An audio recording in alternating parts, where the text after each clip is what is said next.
Welcome to the Rim Break Rodeo. We hope this video helps. You start by confirming your iPad model, and iPad OS supports external drives because compatibility matters for file access. Next, pick the right reader: USB-C for newer iPads, Lightning with adapter for older ones. Insert the SD card into the reader fully so contacts align. This prevents false errors. Once done, plug the reader into the iPad and wait for the Files app to appear. This immediate connection step gets you into the file workflow quickly. Once the reader is connected, open Files and tap Browse to find the SD card under Locations. You need to navigate rather than guess. You can preview files, drag to copy, or use the Move command to manage folders. This keeps organization consistent.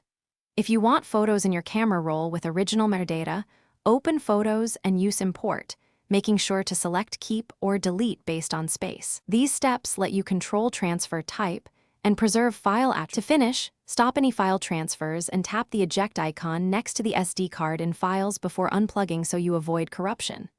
If the card isn't recognized, make sure it's seated correctly, try a known good reader, and restart the iPad. These quick checks fix most connection issues. If files look damaged, test the card on another computer and run recovery software only after backups. This sequence helps you recover data while limiting further harm. Thanks for watching.